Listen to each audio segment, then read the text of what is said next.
Hey, everybody, and welcome to Mediocre Gamers, where we discuss all things gaming. I'm Caleb, and I'm joined today by my co host, Crimson. What's up? Now, this week we're wanting to talk about some retro games that we've been playing lately, but before that, we did want to talk a little bit about the recent release of Kingdom Come Deliverance and kind of what that means for the gaming industry. Now, Crimson, you have been diving further into this, and neither one of us actually owns this game yet. Yet being the key word. Correct. But you have been watching a ton of videos on this. Tell us about it. What is this game, and why should we care about it? Well, for me, I love Skyrim. I love Fallout. I love those open sandbox RPGs. And I kept seeing this pop up in my feed like all the time. So I was Mm-hmm. thinking, okay, well, I'll check it out. I'll watch a video. And I started watching a video and I could see the choices this person was making were affecting everything. And I was like, that's really cool. It's not like the Telltale games where you make a choice and at the end of this tree structure, you end up right back to where you were going to be no matter what. Yeah, where it almost feels like fake role playing. Right, where this feels much more organic. Mm-hmm. And then the realism in the game was huge. It has that eating mechanic, the sleeping mechanic. It Mm-hmm. has at night you have to have a torch. It's too damn dark to see. Mm-hmm. And the fact that you don't have to go along the main story quest. It honestly had that itch like Oblivion did. Because in Oblivion, you could literally, from like the first 10 minutes, go off the rails. Yeah. And Skyrim did too, but Skyrim had points that you had to go through to get access to other things, where Yeah, Oblivion did not. Oblivion felt a lot more sandboxy. Yeah, And Skyrim is because you can kind of decide in what order you do things, but you still want to do those things for a certain reason. But is with Oblivion, it was like, you know what? I'm going to spend the next 30 hours of this game just fucking around. yep. And so that kind of got me really interested in the game. And then there was another thing that this person who was doing the video, which I'll give him a shout out. It was ESO. You can Mm. find him on YouTube. He does usually Elder Scrolls stuff. But he had talked about that he had gone to these places, and now granted this was 500, 600 years ago, but these Yes. places, these landmarks, some things were still there. Now And granted, some of to the castles clarify, were gone. Yeah, and to clarify that this game is a historical RPG, that it correct. actually takes place during a time that is historically documented. So that's kind of the point, as you are actually playing through historically recreated, I don't want to say stories because you're actually playing your own story through it, but Correct. the actual world and conflict that's happening is a historical conflict. Right. The setting is a historical. Yeah. I loved it. I was just like, okay, I need more of this in my life. And then I found out that this was an indie developed game, and it blew my mind. Yeah, that actually is what blew my mind because when I first saw like the trailers for it before the game came out, I'm like, hey, this looks kind of cool. It looks kind of Mountain Blade slash Skyrim slash some random Ubisoft title. Yep. Um, and I'm like, yeah, okay, whatever. I didn't really care about it. When I had heard that it was an indie developer and that it was their first ever game that they made, I'm like, all right, let me take another look at it. And you actually were the one who was like, no, go watch these videos and just go watch these videos. Yeah. This morning I'm like, message, message, message, message. Like, Look at it. Look at it. I was literally like, you guys need to watch this. And it's I'm not very far into the series. I'm actually still watching the very first episode. And they are long. They're about what, an hour and a half Yeah, they get per shorter. video. They get much Okay. shorter. But it's basically him going through the tutorial area, which I will say doesn't seem revolutionary at first. But if you really look at it, the dialogue trees, actually, considering that they actually matter what you say, those are actually pretty nice. But also the fact that all the dialogue when you go to talk to somebody turns into a cinematic, Yeah. and reminiscent of Fallout 4, because whenever you talk to people in Fallout 4, then it does the the camera panning kind of cinematic thing, and it does that here as well. Right. But it feels a lot more organic to me. And it's hard to make choices matter in the tutorial zone That's true. because you know at the end of the tutorial this event has to happen. Yes. And again, it is a historical conflict, so and these are historical places. So you kind of know, like, it's we don't want to spoil it anyway, just for the people who Right. haven't watched these videos or haven't delved into that kind of history. But there is a catastrophic event that happens. That's what motivates the character to do what they do. But the tutorial zone is exactly that. You go and do some quests and you do some stuff, but it's for me so far it's been the little things, like he opens up the map and the map is hand drawn, and Yeah. it's fucking It beautiful. is Like, gorgeous. I want that map on my wall. And the Like, codex, like yeah, every little thing you do, everything you discover, there's like this huge essay on this item. yeah, and again, it's historical. So when if you want to learn this is the classic case that we never see anymore. And considering that we're talking about retro games today, it kind of harkens to that of you don't see games anymore that teach you stuff while you Hey, play. I played Anachronism, the card game. Yep. Just saying. God, that game was And good. if anybody doesn't know, that's the History Channel's card game. And it was amazing. I Back. still have almost all my cards. Oh, I don't. I don't know where they went. They were so good. So good. But anyway, the interesting thing from that standpoint is that, let's say you don't know about this conflict, because most of the people that are going to be playing this game probably don't. It's not one of those conflicts that you sit there and go, "Oh, hey, I totally know this off the top of my head." And the But setting is Austria, Czech, Hungary. So it's in yeah, an area that you probably wouldn't know much about if you live yeah, in the United States. It's not something that would be covered in our history books like Germany during World War II. yeah, exactly. Now, but when you start unlocking those codex entries, you can go read about the actual history of that thing. Like, and I'm just going to throw this out there, but it's like, oh, hey, this part of the town, this castle or whatever, you're going to get a codex entry when you discover it. And then you can go and read about the history of that castle. Yeah. And I'm like, that's super cool, because not only are you sitting there and experiencing it while you're playing the game, but you're like, hey, this is really interesting and I'd like to know more about it. I don't have to alt tab out of the game and go Google that shit. Correct. They're, And they have that option in the game. it is just so good. I mean, it's a great game to even watch, but the Yeah. entire time you're watching it, you're like, oh, I wish I could take I would have control. done. Yeah, I would have made that other decision. Yeah, Yeah. exactly. And that's what's driving me to want to purchase this. Yep. Uh, This is definitely we're definitely going to be getting this game and also making videos on it. yeah, And this the is cool something thing that's is that definitely we going to will get have covered. different gameplay, Right, because because you you will know, make different decisions. I'm going to be the knight in shining armor. That's just how I And play. I will be the rogue with the conscience, because Yeah, that's what I always am in Skyrim, in Fallout, in any sort of open world sandbox game.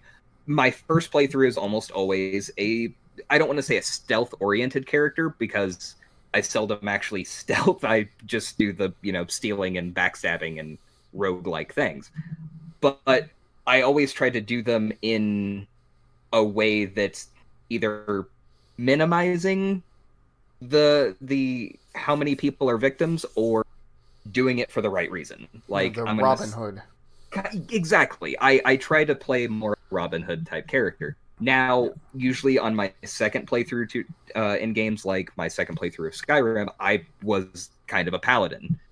I used magic, but I also used, sword and board and stuff like that, or a big two-handed, hammer or whatever. Yeah. Those are my two play styles. So, but you start off as the sword and board, so we'll have some interesting playthroughs, I think. Yeah, and with this game, since it's historical, no magic. No magic. No, holy light healing. If I want to play a paladin, I'm going to need to join the clergy. Yep. And uphold the values of that order. Yep. Oh, I can't wait. And it's so cool. And this is when you were telling me about how decisions matter, and we won't go into details on certain ones. And to explain one thing away, part of the reason why we don't want to go into a lot of the decisions that you can make and how they matter is because a lot of them are extremely dark outcomes, and we don't want to have that kind of episode. And remember, it's a historical game. Yeah, so back then, life was meaningless. Yep. And when you're in war, well, we all know what happens in war. Yeah, everything. So if you ever watched Joan of Arc, the movie, yeah, it's rough. But like you were saying, is that a lot of the quests are time sensitive, and it's not like sitting there going, hey, you have 5 minutes to complete this objective. It's more like, hey, these people are in a burning house, and if you sit there and you're like, actually, I'm going to go get drunk real quick, and I'm going to get into a brawl, and then I'm going to go to a brothel, and those people are now dead. Yep. That quest has failed, and it gets removed, and those people are now dead, and you may have been able to go talk to them and get a quest from them or something.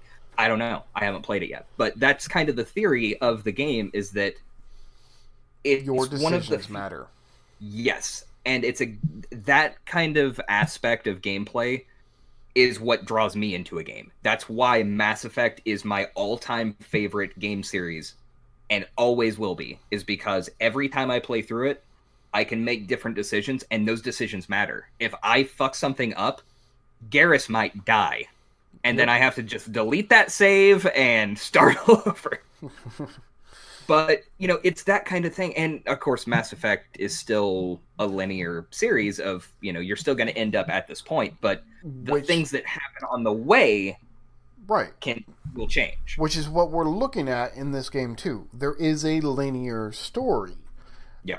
But there's so much open worldness. You Yeah. don't have to continue that main story Yeah. right off the bat. And I feel like that's the delicate balance. And I say that a lot about games, because video games have to strike such a delicate balance. They have to give you direction and not hold your hand. Yeah. It's like sitting here and saying, hey, if you head north, you're going to make it to another town, and they give you a compass so you always know where north is. But then they go, you can do whatever the fuck you want. Yeah, if this game gave you a compass, it would literally be in your character's hand, and you would trying to figure it out. Exactly. And so I didn't think I was going to be as excited about this as I am, but again, I've been looking for that next Mass Effect, that next game to really just pull me in and go, holy shit, it's 4 a.m. Same here. What? I've been looking for an open world MMO, and this isn't an MMO. This is a single player only experience, but it hits those itches I want. Yeah, and I think that's where I am as well. Like, don't get me wrong, would I rather this be a 3-player co-op game so that all 3 of us could play it together? Yes, absolutely. But guess what? You finally got Divinity, so we can have that happen. Yep. So, because that is another game where decisions matter. Because not only with that game do you sit there and you go, oh, hey, everybody can, can make their own decisions.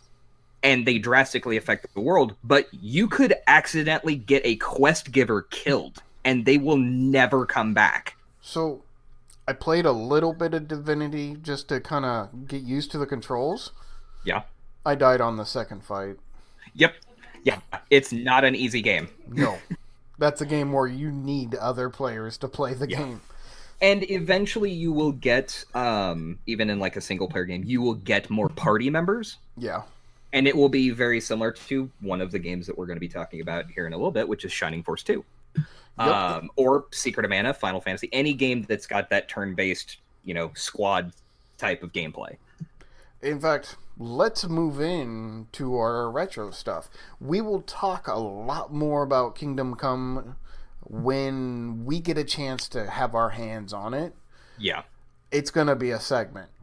Oh, yeah. This is going to be one of those things. And I don't know whether I'm more excited to more about this game on the podcast, because we get to have a segment where we're not sitting there going, hey, we played this game together and character and you played this character. We get to have completely contrasting experiences with this game. Yeah. So that is going to be really fun to talk about. But on the retro side of things, since that is our main topic for the day. Woo, Retro Day! I am really excited about this because these are games that I can always go back to, and I always have a good time with them. Yes. And one of these games, when its remaster gets released, will be a 10-hour podcast. I'm just letting you know. Which one? Which one?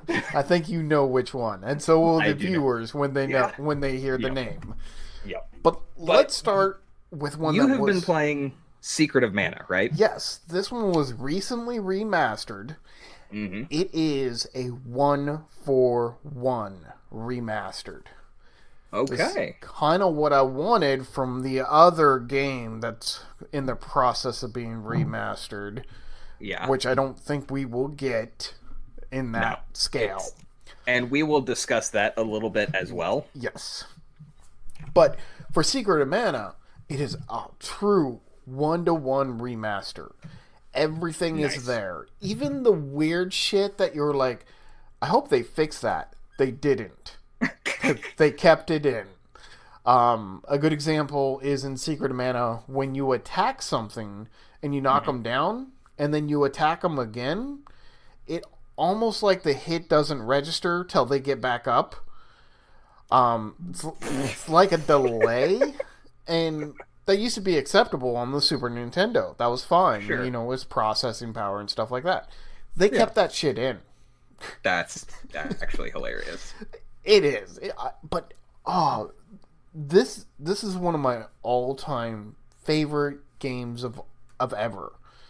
A lot of my top 10 games are Super Nintendo games. Because that's when I was young. I would spend full summers just getting an RPG and beating the crap out of it. Yeah. Stuff like Secret of Mana, Chrono Trigger, Paladin's Quest, any Final Fantasy. It was such a good experience, and I have such, fond memories of that time.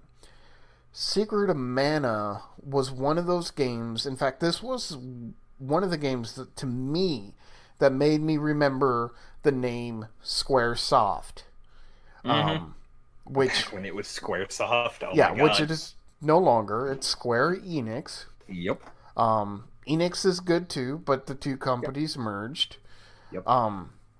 But Secret of Mana, one of the things that was so revolutionary about this game was it was multiplayer. If you had the second controller plugged in, you could have a friend sit there and play one of the other characters in the party. I did not know that. See, I've never played Secret of Mana. This is one of the very few old RPGs that I have not had a chance to play. But here's the thing. With this remaster, they put it on Steam. Yes. And so this is one I will be picking up.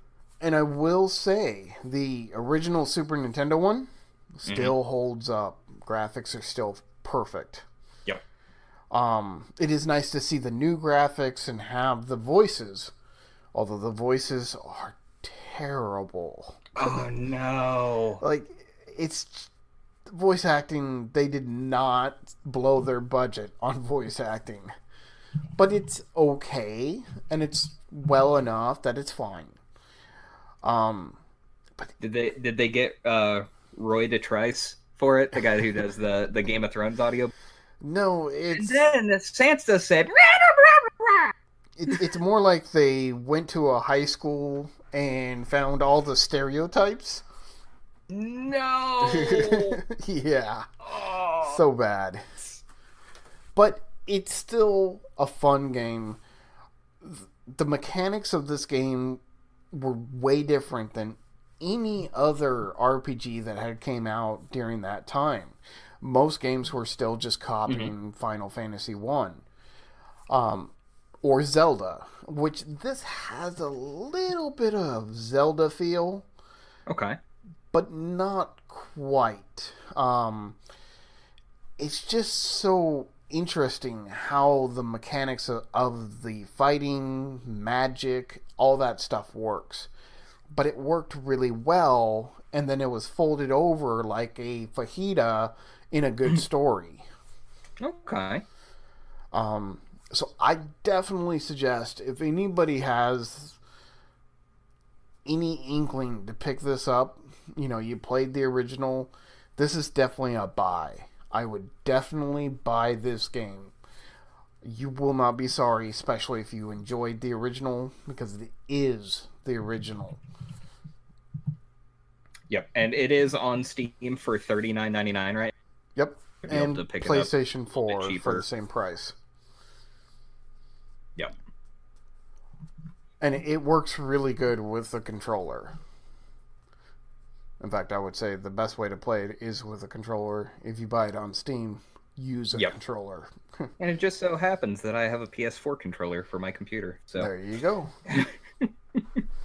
But yeah, I'm anxious to play this one too, because it's one that I did miss out on.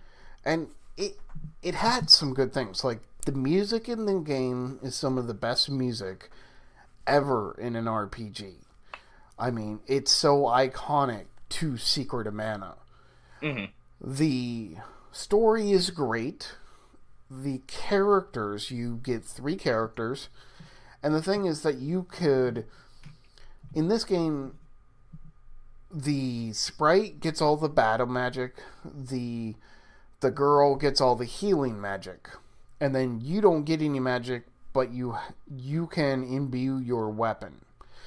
But with that, so you have the classes right there, and then on top of that, you have about 10 weapons in the game, so you can get like sword, spear, whip, all those things, and you level your weapons along with your character level. So when you put them in with, say you want your battle mage to have the whip, because the whip does more stun damage. Okay. And then you could give the spear to your healer.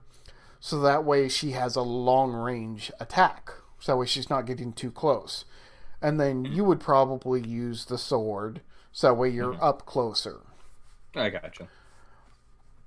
By making those choices in the game, and you can make those choices any which way you want, but by making those choices, you are creating a party diversity. Mm-hmm. And that's something that, and we're going to talk about that quite a bit with the other 2 games as well, is that character, class, party diversity, that was a huge thing back then, because you didn't have creative characters.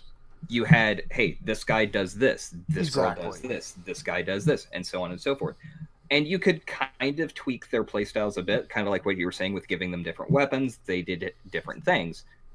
And nowadays, with a lot of games, it's very, make your own dude. Kind of, and I harken right back to like XCOM and stuff like that, where it's like, yeah, you can just put a name on any of the soldiers. So it's like, you know what? I want to name, my quote unquote character after, or as this assault guy. or so on and so forth. But they have their things. There's only 4 classes, I think, in XCOM, and it's like, this guy does this, this guy does this, this guy does this, this guy does this. And it's fine because you have a smaller group and you can kind of streamline it, I guess. I don't like that as much. And I love XCOM. I really do. But I miss the days when you're like, hey, I just got the rogue. That's super cool. I want to run around with the rogue guy in my party. Instead of being like, yeah, anybody can be a rogue. Yep. That okay. That right there was the difference between console RPGs and computer RPGs. Yeah.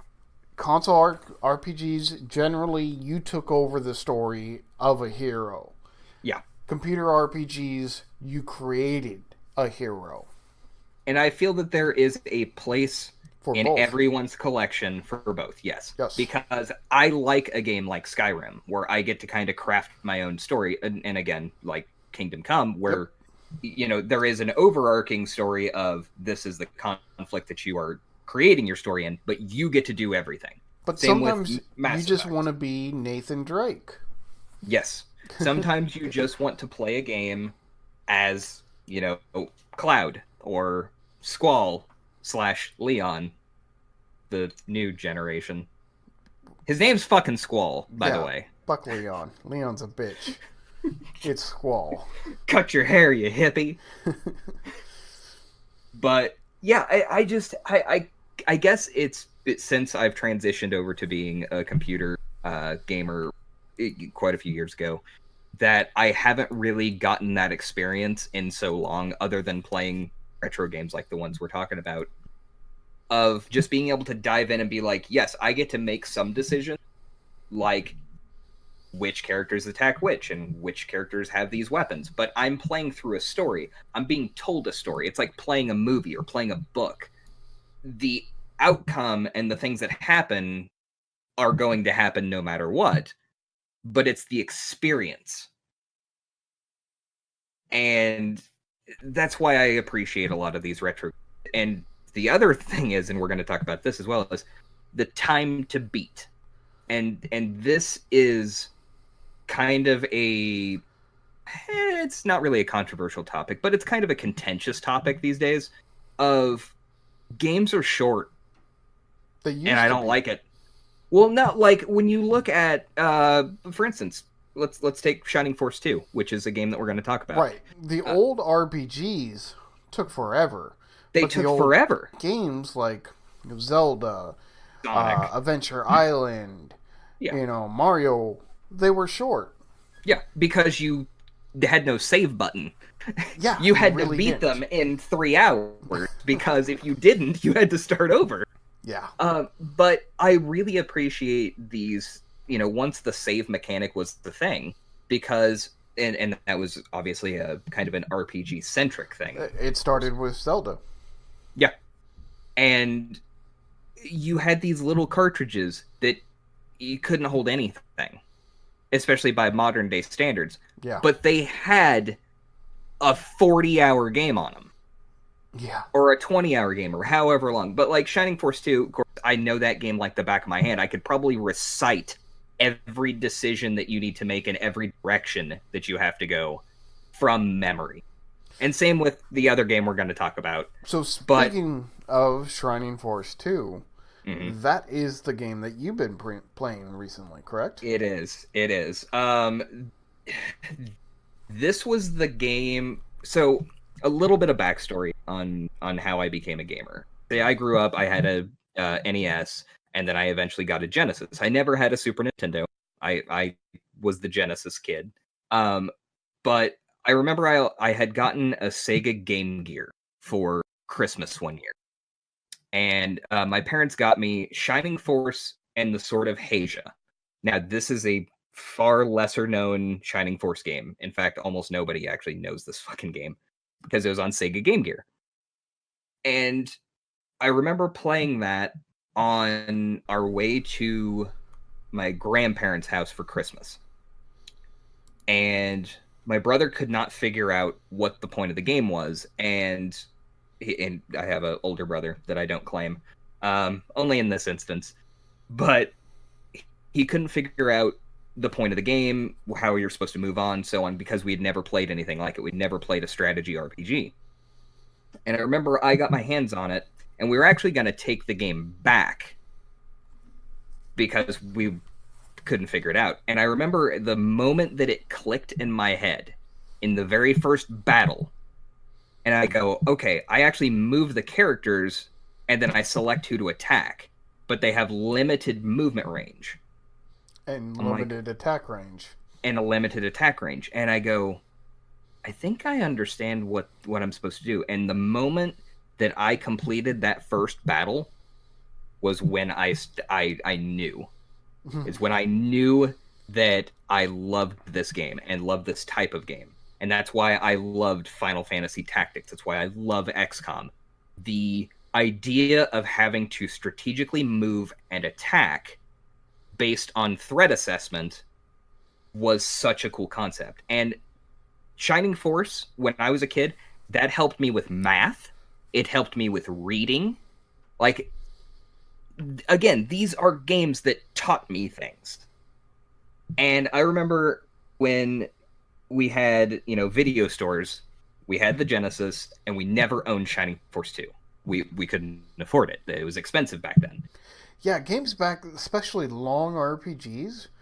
Yeah. I remember paying $100 for Lufia 2. Jesus Christ. People bitch about the price of games, but I'm like, they've actually gone down since Super Nintendo. And you know what I think the problem is with that? And this is kind of a deep subject. Yeah. You spent $100+ on Lufia 2, right? Right. But let's say, let's just take the new Assassin's Creed, which I know that you're not an Assassin's Creed fan, but the new one I think you would actually look at least because it is more Zelda than it is Assassin's Creed. But this being said, that game is $60 plus whatever else, and another one comes out next year, or this year, I should say. Yeah. That's the problem, is Lufia 2, that game lasted you, 3 years before 3 came out? Or however long? 3 never came out. I thought it did. No, they had, other ones come out for, the Nintendo DS, but by then, it was way past my generation. But here's the crazy thing. I still play Lufia 2. Yeah. And see, I don't still play Assassin's Creed 1. Yeah. Not saying that I didn't enjoy that game. It's just that when you have a series... And, I mean, let's take any game series, any old game series. Fucking Shining Force 2. The one that we're actually talking about. They made a Shining Force 3. I've never played it. It was on Sega Saturn, a system I have never owned. I played it. Was it any good? No. Okay, then that's the problem. But here's the thing with Shining Force 2, is the gap between Genesis and Sega fucking Saturn was a lot of years. Yes. And when you can sit there and go, Shining Force 2 could easily, I've played through that game, I cannot even count how many times. I played it through 4 times. 4 times? See, I'm at least 8 to 10. Jeez. Maybe more. And the other game that we're going to talk about is the same. And Mass Effect 2 is the same. When I find a game that hits my top 5, that game almost becomes an obsession of mine. And I'll table it. Like Shining Force 2. I haven't played it in a couple years. But when I start playing it again, it brings back the nostalgia. It brings back my childhood. All the music, everything about it. Yeah. And with Shining Force 2 was one of those games, back in the day, I was a Super Nintendo fanboy. Sure. I hated and then Genesis. You became a Blizzard fanboy. Yeah. I could not stand Genesis because there was no games for me. Same reason why I'm not an Xbox fan. There are no games for me. I like JRPGs. Mm-hmm. That's why you were Nintendo and Sony. Yeah. Shining Force 2 made me go buy a Genesis. Yep. I have owned 2. I had my original one that I had, and then my asshole brother sold it without telling me. And I threw such a fit that he went and bought me a new one of the new, like, small The compacts. versions. Yeah, and I hated it. I hated that one. I wanted my old Genesis because I had the Sega CD, and it was attached to it, and he fucking sold it. That piece of shit. But anyway, I digress. I still have my compact in my closet from when he bought me a new one when I was a fucking teenager. Like, it's still in my closet. It still has Shining Force 2 sitting in it. Nice. But and let's just jump right into this. The graphics for Shining Force 2, the sprites, and what always got me, honestly, for Shining Force games, all of them, except 3 because I didn't play it and it looked like shit. Like, it looks terrible. But when you get the cutscene, when you attack something or something attacks you, the animation and the art quality still holds up to today. Oh, yeah. Because it's like hand-drawn anime style. Yep. It's not trying to be something else. It's not trying to be realistic. It's trying to be an anime-style game, and it pulled it off. I've been playing it recently, and I'm on, my 22-inch monitor on my computer playing it, and it looks great. Even at widescreen 1080p, it still looks fantastic. Yeah, and I've always been a fan of what I call the short little fat men. I like that style. The Final Fantasy 2, 3, or the little sprites. Yeah, I like that style. It always has, and Shining Force, majority of that is that style. And then they have the battle animations, which was almost an anime style, which was wonderful. It was kind of the best of both worlds. Like, the whole game is little sprite dudes, and then once you had any sort of battle cinematic, you got this anime cutscene for everything, and they were short enough to where you're like, oh, God, you're not sitting there like mashing the button, being like, oh my God, hurry the fuck up, I'm ready to get to the next thing. Yeah, like no, it's you just look a guy forward throwing to a it. Spear. Boom. Yeah, and then it was over. Yep. And with games like XCOM, which to me is like the sci-fi modern version of Shining Force, far lesser of a game, of course, but it has the same type of gameplay. Now, when you attack somebody in XCOM, it does kind of do almost a cinematic shot, depending on what's happening, but it still doesn't give me that feeling. It doesn't pop up the music when I start an attack and it shows me a little cutscene of my guy attacking that guy, or it has this super ominous music when a bad guy attacks you. It just doesn't have the same feel. And right. I think I'm going to spend the rest of my life wishing that there was another Shining Force game, a new one, a Shining Force 4, or a remake of 3, or just something. But what I really want is a fucking remaster of 2. But not 2 remastered. Well, I do want 2 remastered, but I don't, and I actually sent a tweet to Sega. No, I mean, not overly remastered. Yeah. And that's what I told them. I was like, I know a lot of people would want this, and I know that I am definitely at the top of that list of wanting this, but I want Shining Force 2 remastered. And I don't want it done in 3D. I don't want any of that shit. I want HD sprites, kind of like the remaster of StarCraft 1. Yeah. Just clean HD sprites. I want some of the dialogue cleaned up, because there's some of the dialogue that's just really fucking awful. It's an old game. Like, this was back when, good writing in video games was not terribly prevalent. But most of it's fine. It's still one of the best, strategy RPGs ever made. And it has a great story. But some of the dialogue is meh. They could clean that up. But just give me an HD version of it. Remaster the music. Keep the music, but just give us a high-quality version. Yeah. And that's all I want. I just want it to be in HD. And it's not that big of a deal. I'll play it in old D. But I would love to see this game get a real release and just be like, hey, everybody, we remastered one of the greatest games of all time. Now this generation can experience it. And the people like me and you who remember playing this up, we can sit there and be like, oh my god, this is the throwback. We get to play this game and it looks pretty, the music is even better, and all the nostalgia comes back.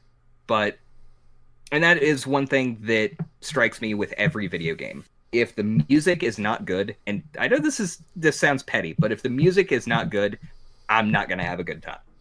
Well, I guarantee you, if you look at your top 10 video games, all 10 of them are going to have great music. Yeah. I mean, well, considering my top 3, just off the top of my head, and we're talking about 2 of them today, is Shining Force 2, and this is in no particular order. Shining Force 2, Final Fantasy 7, and Mass Effect. Yep. And every one of those I have the soundtracks for. Yeah. And I could say Final Fantasy 6 and Secret of Mana and Chrono Trigger. Oh, the music for Chrono Trigger. Oh, and the Chrono opera Trigger's scene too good. in Final Fantasy 6. See, another one that I have not played. Oh my god. And that is like your favorite Final Fantasy, isn't it? It's my second. My Second. favorite Final Fantasy is Final Fantasy 2-4. Okay, I thought you were going to say 9. No. Although there are 4 Final Fantasy games in my top 10. Yeah. And I think that I have to give 9 another shot now. 8's in my top 10. 9 is not. 8. Yeah. And I never liked 9. I thought 9 was terrible. I don't like 9 either. It never struck me as a good game or a good story. The characters for me. I couldn't get over the characters. It's that everybody's a short fat man, but they're not. It's the fact that every character is stupid. That's also true. You could say that there's a little bit of realism in that. Yeah. But my favorite game of all time is Lufia 2. I'll have to see if I can find that on an emulator or something. I have it on my Fire Stick. Oh. Because I have an emulator on my Fire Stick. That's perfect. And I have a Bluetooth. It's a Super Nintendo controller that's Bluetooth.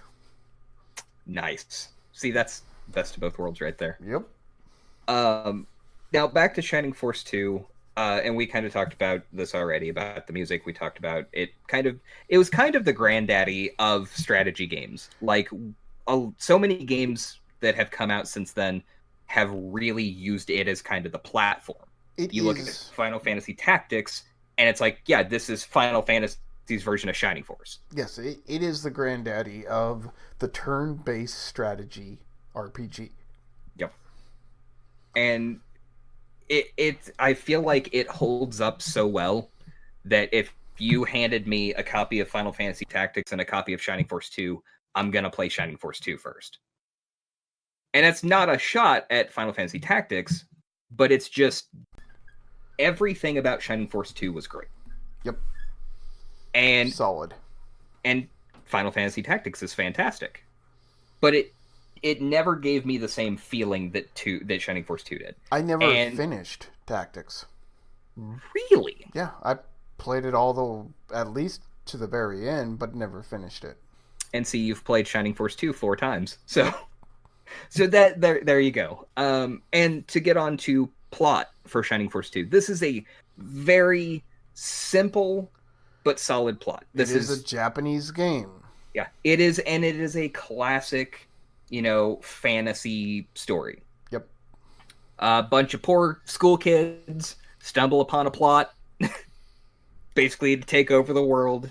But the overarching plot, and there's no spoilers in this, and also this game's fucking 20-something years old, I think. So seriously, yeah. So yeah, if you're looking for spoiler warnings, go fuck yourself.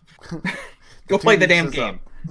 Yep. But the overarching plot is that there is a thief named Slade who basically goes into this old abandoned shrine on this continent and pries out these 2 jewels, because he's treasure hunting, and he found these jewels. He's like, oh, how has nobody taken these? So he takes them.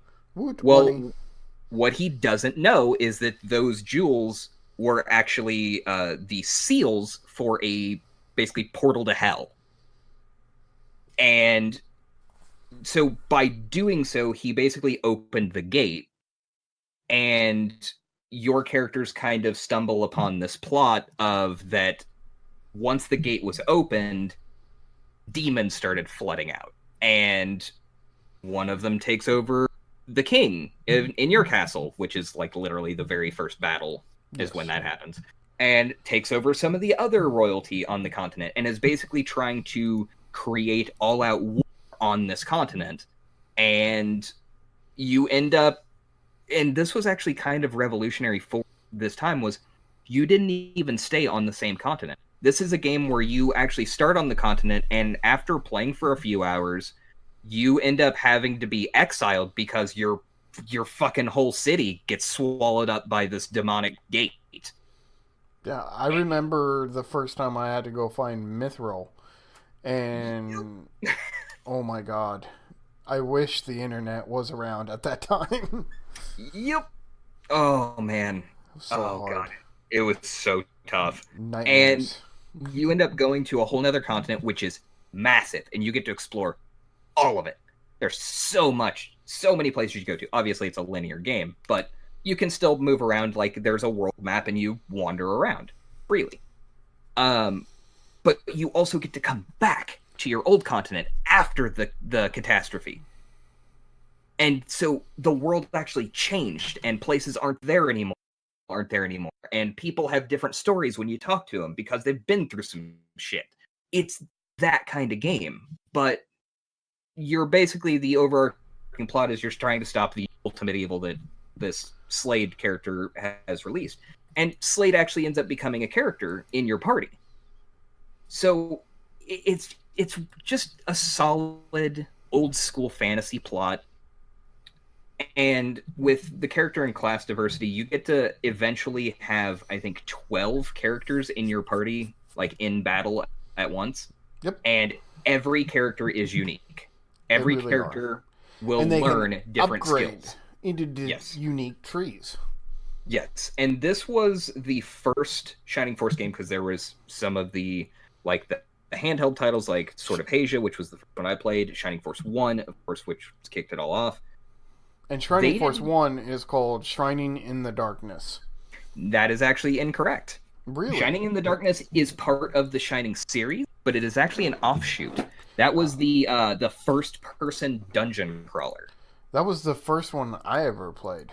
Yeah, there is actually a Shining Force 1, and it is awesome. It's not 2, but it is... check it out. Oh, it is great. Definitely play it. If you liked 2... you will really like 1. Nice.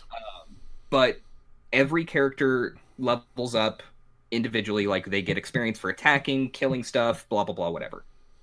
Once that character hits level 20, they can be promoted into a different class, and that class is unique to their starting class. So Kazan, one of the first guys that you get, is a mage.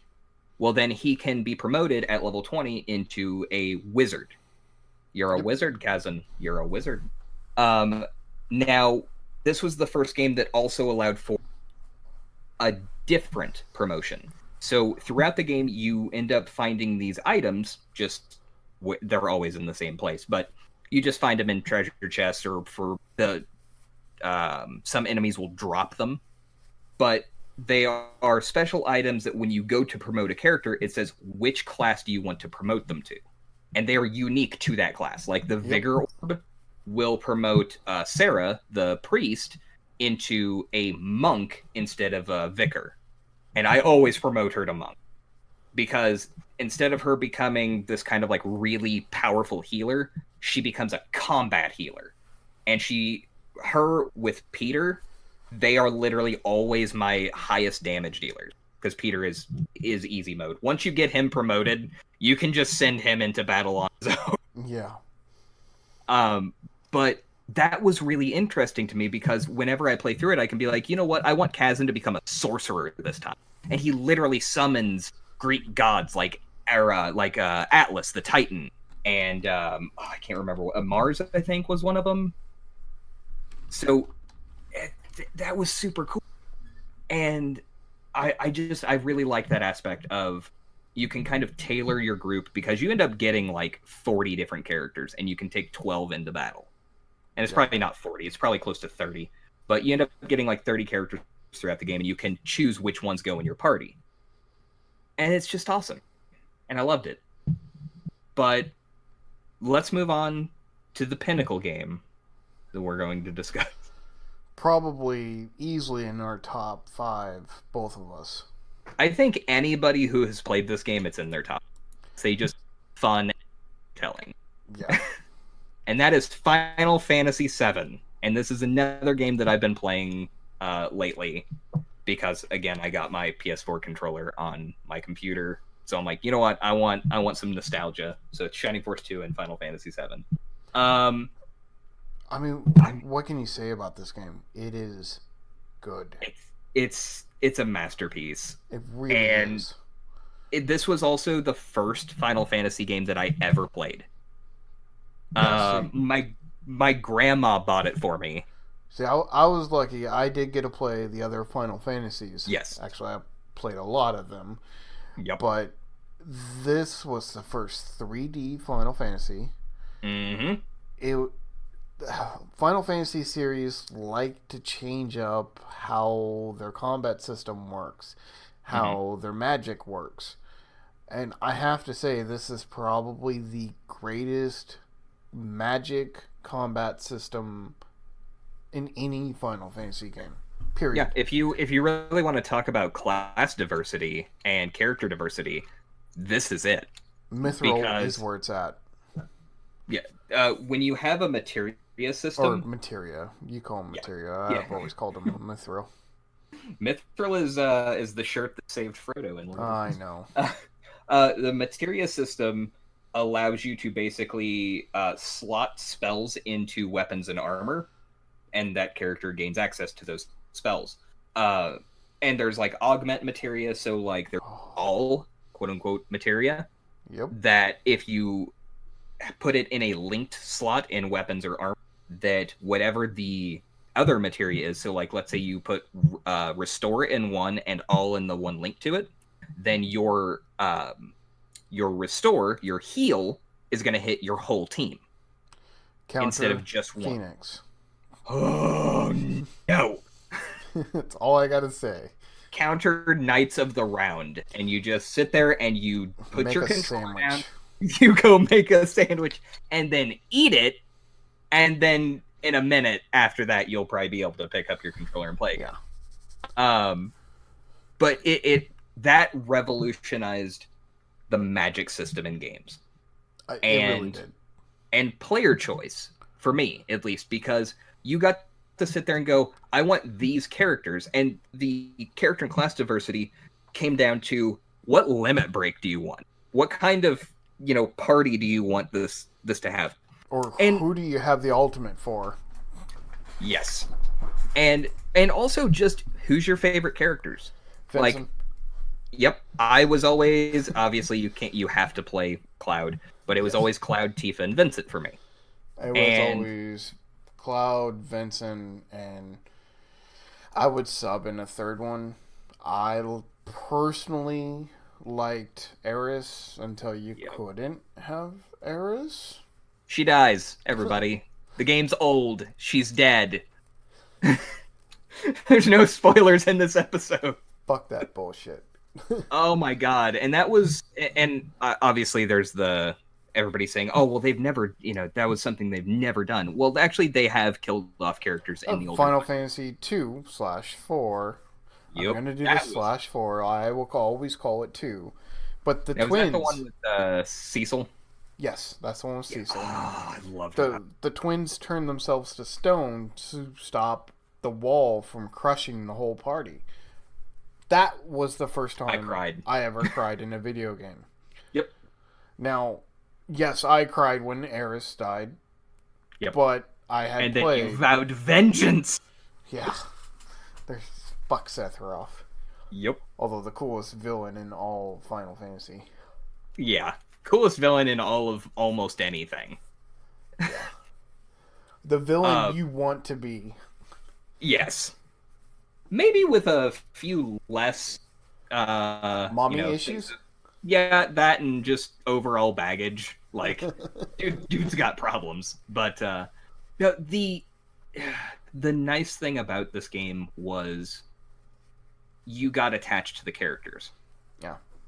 and it's just a great experience. The Yep. plot is fantastic. It's one of the to me it's one of the most unique kind of mindfucky plots. Yep. And Final Fantasy has done so since then. I mean, Final Fantasy X was a super mindfuck. 13 had some mindfuckiness to it. 6. 6, which I have not played, but I will take your word on that one. But I appreciate when you have games like Shining Force 2. You know exactly what you're getting. It's a classic fantasy. The end of it, the guy gets the girl, although it's not the girl that you expect, which really kind of sucked. It's not Sarah? It's not Sarah. Bowie ends up with the fucking princess who he's like never really talked to ever, and doesn't end up with the absolutely gorgeous monk Sarah. Yeah, because you always expect it's going to be Sarah. Yeah, because they've been best friends for, since they were kids, and they go through all this turmoil of trying to save the whole fucking world, and they do it. They not do it. They say save the world. But there may be some of that. You never know. But anyway, that's what I expected. That's what I wanted. I actually grew really attached to Sarah because she's such a cool character. And it's not one of those games where it's like, oh yeah, they have so much dialogue, you really learn a lot about them. It's just you get attached to them because you spent 40 hours playing with them. Just like Eris. Just like Eris.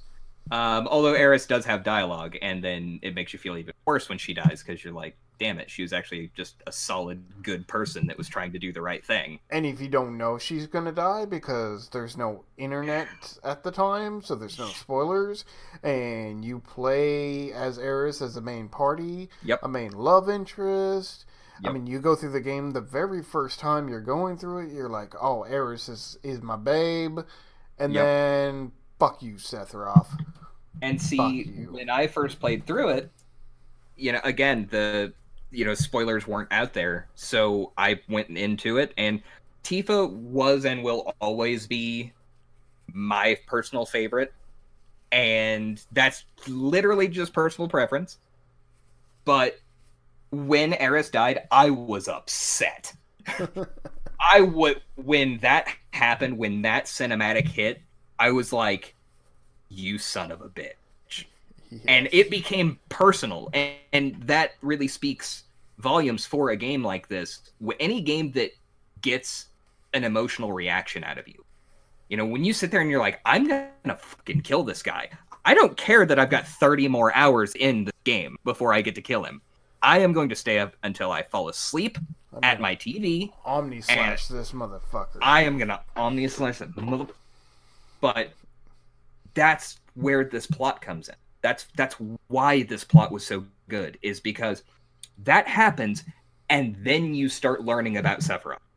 Yep. You start learning about how fucked up he is and why. And you never really have sympathy for him. You understand him, but you still want him dead, and you hate him. And that's not just because of Eris. It's because he has basically become almost a god. Uh-huh.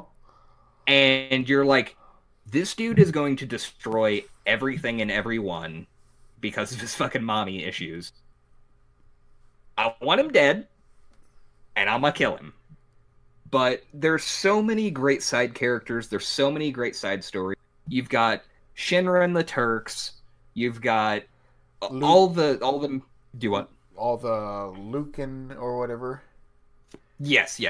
You just have a solid, complete story for me that you sit there and you go and you explore the world. And again, it has a map after you get out of Midgar, which when I first played through it, I was used to old games. So when I left Midgar and it kind of cuts to black, I thought that was the end of the game. And I still had 2 discs, and I'm like, what the hell is this? Bonus features? And then you literally leave Midgar, and it's a whole different game. I honestly was worried that there wasn't going to be a world map when I first played it. Yeah, you're like, what the hell is it? Like, do I just run the city and everything? But you leave Midgar, and that was the tutorial. Like the whole almost first half of the game felt like, and it's not the first half. It's more like probably what 3-4 hours maybe. 4, maybe 5. Yeah, probably 4 or 5. And you're like, wow, that was really interesting. And then you're like, oh yeah, now you're on the map, and now shit is real. Because you still have the storyline, but you also can go anywhere that it allows you to. Yeah. So if you get to the point where you're like, hey, I've got I got story stuff that I need to do in the city, you can actually backtrack and like go farm stuff or go, grind out items and do the chocobo farming and all that stuff. I mean, personally, I think the downfall of the Final Fantasy series is when they did remove the world map. Yeah, which was 10. Which 10 is one of my favorite games. Did 9 have a world map? I can't remember now. I don't know why 9 didn't exist. Yeah, I think I played the first disc of 9. I will eventually give it another chance. No, I don't think 9 did. I don't think it did either. Fuck 9. See, 9 fucked up Final Fantasy. Fuck 9. But like you said, though, 10 was a very linear game. But it was a very good game. It was. But and that is another game that holds a lot of nostalgia for me. The problem with 10 for me is that anytime that I play it, I immediately spend 10 hours playing Blitzball. Like, I don't know why. I hate sports, but god damn it, Blitzball's fun. Yeah. Now, the graphics on Final Fantasy VII... absolute shit. They do not hold up. Now, one thing that I will say that's interesting about Final Fantasy VII and a great comparison with how Shining Force 2 did theirs is that you have the sprites in Shining Force 2, and then when you have the in-game or the combat cinematics, it cuts to this anime cutscene, basically. Yeah. Now, with Final Fantasy VII, the out-of-world graphics are absolute shit. They're awful. The character models... yeah, the character models are awful, awful, awful, awful. Everybody looks like fucking Popeye. Where they have like really skinny arms and their forearms are the size of a fucking brick. Which is why we all want a remastered. Yes. We're just not going to get the remaster we want. No. Now, with the graphics in combat, the combat graphics actually hold up. Because they have fingers. Yeah, they have fingers. They actually have a face. And yeah, that's one of the things I loved about Final Fantasy VII's graphics were when you got into combat, they're actual character models. Yeah. And they look amazing. I just wish that they would have done that for the whole game, because Final Fantasy VIII did that. Final Fantasy VIII is everybody looks normal, and when you go into combat, it's the same character model. Yeah. But as far as the remaster goes, this has been one of my top 3 games since I was a kid, since I very first played this game. When they announced the remake, because it's not a remaster, it's a remake. Right. I was so happy because it had been speculated upon for years and years and years. Oh, hey, they're going to remake Final Fantasy. No, they're not. No, they're going to remake it. No. I know where I was when they announced the remake. Yep. That I remember you how important it is. All I remember is I was at work when they announced it. I was at Fort Robinson. Really? Yep. With an ex. And with the one that shall not be named? Yeah. And I was sitting there in the bunk on my phone getting yelled at because I was on my phone being antisocial, but whatever. Yep. And that news came out, and I mean, I was just so freaking happy. Yep. Then we started Everything getting else information about it. Yeah, this is where like they made the announcement and everybody, the whole internet exploded, and then it kind of died down, and then they go, here's the first cinematic trailer, and I was all over it. I'm like, I think I watched the thing 10 times in a row. Yeah. It looked amazing, and then they go, some months later, they're like, here's a little teaser of some of the gameplay. I'm like, what the fuck is that? I don't want Final Fantasy 13. I don't want Final Fantasy 15. Oh, it's worse than that, and I'm going to compare it to the game that they are literally ripping off for it.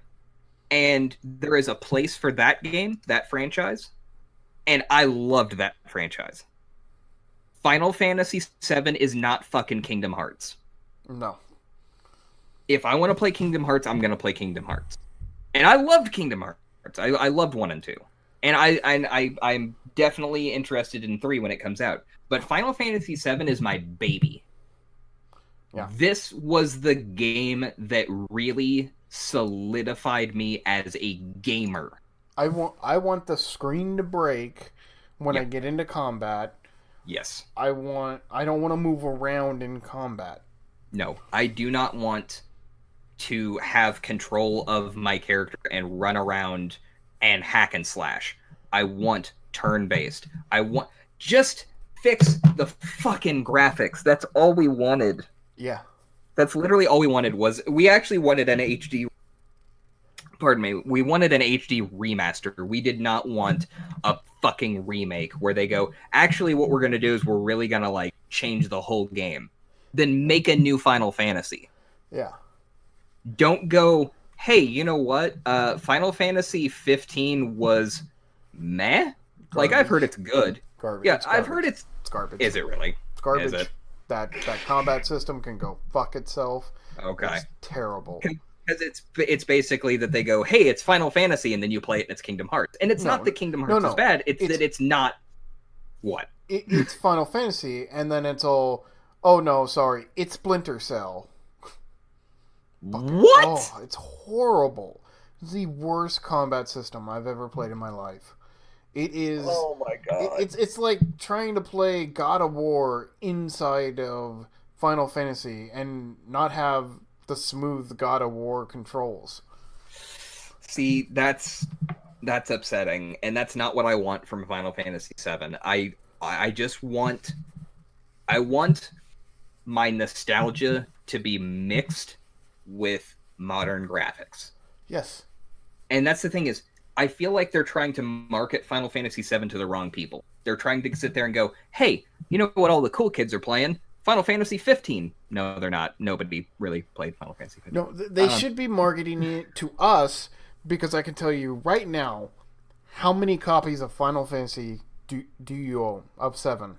Me, I have 2 physical copies of the original PS1 edition. I own it on Steam. I believe I own it on PSN. And I will buy this copy when it comes out. I also have it on my Kindle, and I had it on an emulator before it came out on Steam. I have it on the iPad.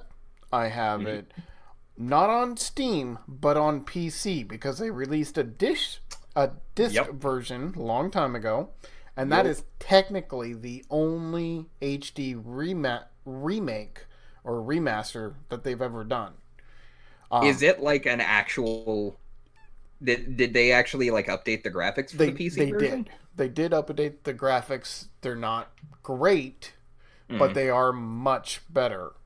And see, on the Steam version, it has a launcher when you start it, and in the options for the launcher, it says original graphics, and it's a box that you can check. But so it's a little cleaner when you don't check that. Like the default is cleaner, but it still looks the same. Yeah, it's still gonna have the polygon characters and stuff. Everybody's still fucking Popeye, but still. I own it on 2 different PSNs. I own it for the Vita and for the PlayStation 4, because those are separate. I mean, I've bought this game how many times? This is who you want to sell this remake to. Yeah. The person who owns 4 copies of it. And I feel like these gaming companies, first off, these gaming companies just don't know what the fuck they're doing anymore. But I feel like this is really where the problem lies. They don't even understand why you're remastering the game. Like, you're remastering the game for us. Yep. because you are triggering our nostalgia. You are marketing towards people's nostalgia. You're not marketing a remake to a new generation of gamers. Like, yeah, new gamers and this generation is probably going to look at it because it's so popular, and they're like, hey, this is time to jump into this old game that I'll never play. Exactly. Because now it looks pretty. That's where you go. You market it towards us because we're going to buy it. Day one, we're going to buy it. But if you start marketing and changing the game, you're not marketing it towards our nostalgia anymore. You are taking, for instance, with this one, you're taking a battle system that has nothing to do with this game or franchise, slapping it on there and going, this will appeal to the people that this generation of gamers. I mean, I for one can't wait for the Vincent DLC and loot boxes. I think I just broke Caleb. Also, they were, and I don't know if they're still planning to do this, but they were wanting to make it episodic, like a Telltale game where you buy it by episode. I think they have backpedaled on that. I think they have too. Because everybody, even this generation, was like, you people are stupid. Yeah. Like, this feels like Square Enix is trying to pull a Battlefront 2. They're trying to focus on the money aspect instead of going, if we focus on the players, we're going to get more money than if we focus on the money. Yeah. And this is just consumerism and how to manipulate it. Because if you sit there and you go, it's episodic, less people are going to buy it. But if you go, this is a lovingly recreated game, we are marketing it towards your nostalgia and the people who originally played it, so many more people are going to buy it, which is going to drive the sales up. And I get, it's a big game. It's a long game. It's 3 fucking discs. Yep. It's a big game. Charge me $100 and give me the fucking game. Don't charge me the 60 and give me disc 1. Yeah, and here's the thing though is I would spend $100 on a remake of Final Fantasy VII if the game we want. Give us the old battle system. And you could even give us the Final Fantasy 13-esque battle system. I'll take it. Yeah, because that's almost kind of the middle ground. It's the upgraded version of the active time battle from 7. It's still turn-based, and it still has the little timer bar that fills up. Just don't give me the combo bullshit. No, do not give me that. But that is where we need to be at. But if you sit there and you go, hey, we're charging you, and it probably wouldn't be 60 per episode. I would say it's probably 30. But as far as the game size, okay, we're gonna give a tiny bit of history. This is with Caleb and Crimson today, and we're gonna try to keep this short, but we're also gonna give you the actual information you need to realize this is all bullshit. When they sit there and they say Final Fantasy VII is too big of a game when we remake it to accurately put it onto discs and to allow it for download, World of Warcraft is about 84 gigs. And game. Back in the day, do you know how many discs Final Fantasy VII was? 3. That was a thing back then. That was a thing in Xbox and PS3 as well. Not PS3 because they had Blu-rays. World of Warcraft was 4 discs. Yeah, exactly. And you had to install it and then still run it without the disc.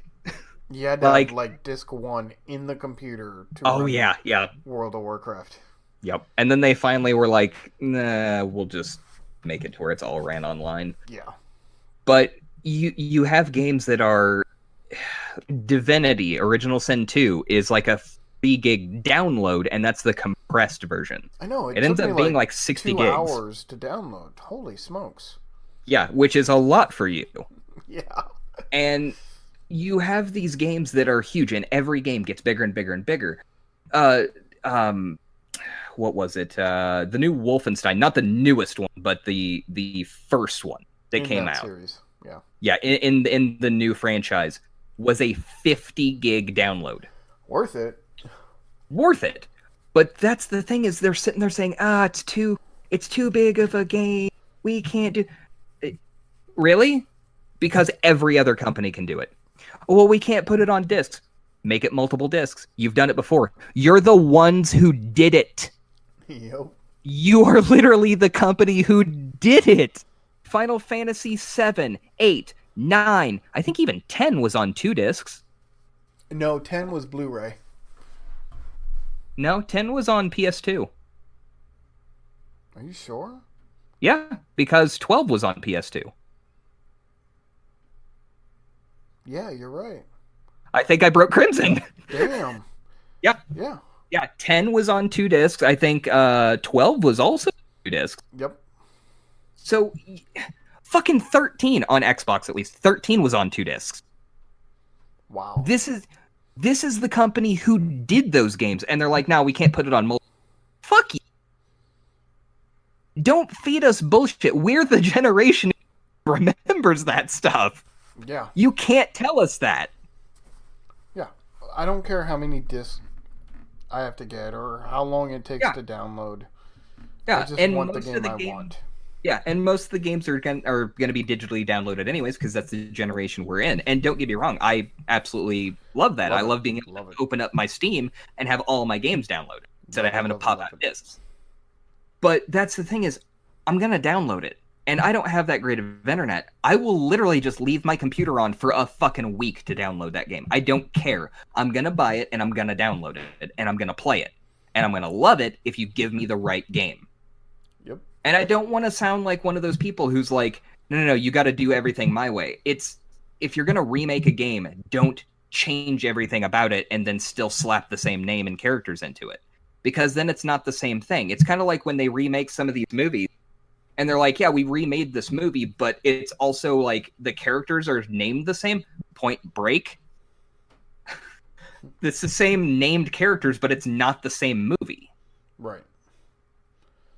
The Point Break remake would have been incredible if it wasn't named Point Break. Yeah, it was a good movie. It was a fun movie, and it was a solid movie, but it wasn't Point Break. Right. You had the same named characters and the same title for the movie, but it wasn't.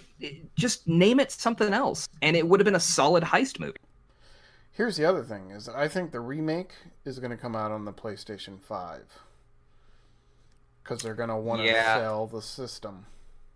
If they did that as a launch title, I could see it. I'll buy a PlayStation 5 for Final Fantasy VII Remake. Yeah. And I don't know. I want to be excited about it, but I'm just not. Like, I'm interested in it, but it's kind of like if somebody said, hey, we're remaking Shining Force 2, but it's basically XCOM. Yeah. I'd be like, no, that's not the game that we, as the gamers of that generation, as the ones who played that game, that's not the one. And it's kind of a fine line to walk, because obviously we're going to get told that, we're fucking millennials bitching about how we want everything our way. That's not the case. I'm not even a millennial. You're not even a millennial, and I'm like right on the edge. Like I'm right there. Generation X. You're Generation X, and I'm technically a millennial, but I'm like at the last year of the cutoff. Millennials.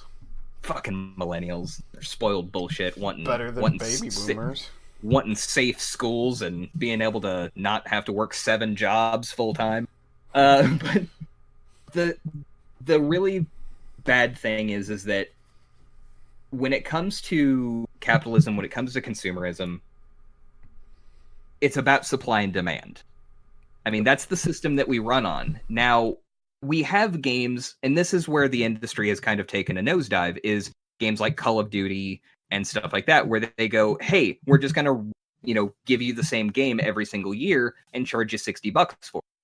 And that's not cool, because that's not the game that we want. Now, that's the game that everybody buys because there's no real alternative. But when you remake a game, it's sacred territory. If you remake Secret of Mana and you're like, actually, fucking Kingdom Hearts with the Secret of Mana characters, that's not okay, because now it's not a remake. You're making a sequel with the same story. I'm so glad they didn't do anything but a 1-to-1 ratio. Yes, and that's what we want. That's what I want from a Shining Force 2 remaster or remake. That's what I want from the Final Fantasy remake. Give me the high-def 3D cinematic universe of Final Fantasy VII. But keep the story, keep the characters, keep the everything else about it. Keep the battle system. Because guess what? 90% of the game is the fucking battle system. I agree. Anyway, that's my rant over. Now that we're at like 3 hours. Yeah, we've gone a little long, but that's okay. Well, there's bitching to be had when it comes to remake.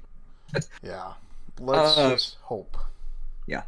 So, pessimistically optimistic. Yeah, I mean,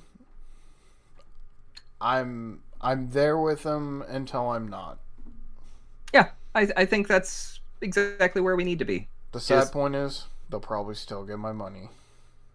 And they will get my money once because it's Final Fantasy VII. Will they get my money 7 times? No, maybe. Well, it depends on what they do with it. But let's say, yeah, and let's say that they do the same thing with Final Fantasy VIII. I won't buy it. Oh man! Like if I don't enjoy the Final Fantasy VII remake, I won't buy another one. Don't tease me with a Final Fantasy VIII remake. Just wait. Final Fantasy IX remake. Nope. Hey, but you know what the good thing about a Final Fantasy IX remake would be? They might actually know how to make a character in armor not look like fucking Goofy. But also, no matter what, you won't care. Like, you can go into a Final Fantasy and be like, yeah, I'm Adam, so. My God. Oh. So anyways, as always, thank you all for listening, and you can check out our previous episodes at mediocregamers.com, as well as on iTunes and Google Play. You can keep up to date with us on Facebook and Twitter at 2mediocregamers, and chat with us on Discord. Links, as always, will be posted in the description down below. And you know what? You guys should go out there and play some games like Final Fantasy VII, the good one before it gets remade, Shining Force 2, and Secret of Mana. And also, check out that Kingdom Come if you get a chance, and let us know what you guys think. Engage with us. Tell us what you think about these games. So, get out there and play them.